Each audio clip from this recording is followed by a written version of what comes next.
मित्रों, पूरी दुनिया में केदारनाथ बाबा को आज कौन नहीं जानता। सभी लोग ज्योतिर्लिंग के रूप में 12 ज्योतिर्लिंग हैं।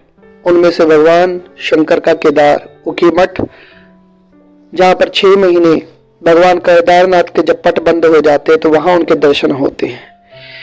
अब मैं आपको यहाँ के बारे में बताने वाला हूँ कि मुझे यहाँ पर जब यात्रा में, क्योंकि मेरे वंशज केदार में सेवा करते हैं, अभी भी पारिवारिक रूप से सेवा में लगे हैं। दादा हमारे वेद पाठी थे, हमारे ताया जी वो धर्माधिकारी थे, वंश में अभी भी लगे हैं। परिवार केदार की यात्रा भगवान शंकर की कृपा किस रूप में मिल जाए आप नहीं जानते।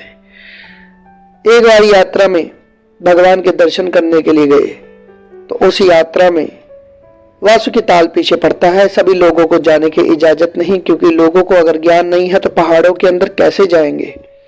पहाड़ों के अंदर बड़े रहस्य है मित्रों। ऐसे कई सिद्ध संत, कई साधु संत वहां पर निवास करते हैं, तपस्या करते हैं।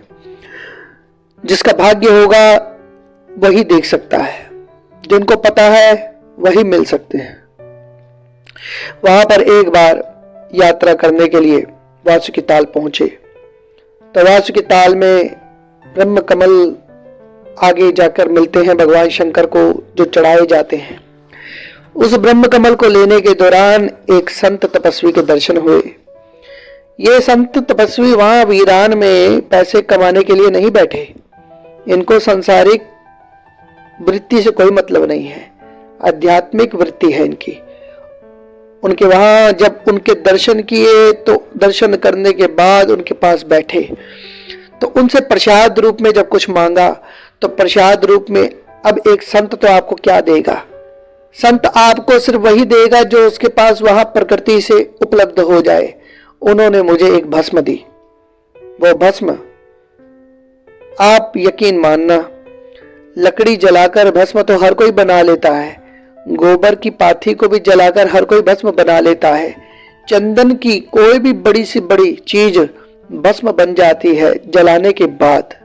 लेकिन बर्फ की भस्म कभी आप लोगों ने देखा है? कभी सुना भी नहीं होगा। बर्फ की भस्म मिली। उस बर्फ की भस्म को जब उन्होंने दिया तो उसका प्रयोग तो क्या है, ये तो मैं सिर्फ एक ही चीज बता सकता हूं कि एक सामान्य प्रयोग तो था।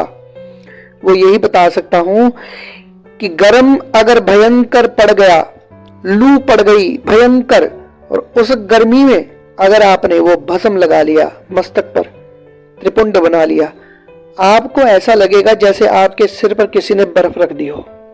आपको भयंकर गर्मी में भी एसी की हवा जैसी होती है वैसी आपको महसूस होगी।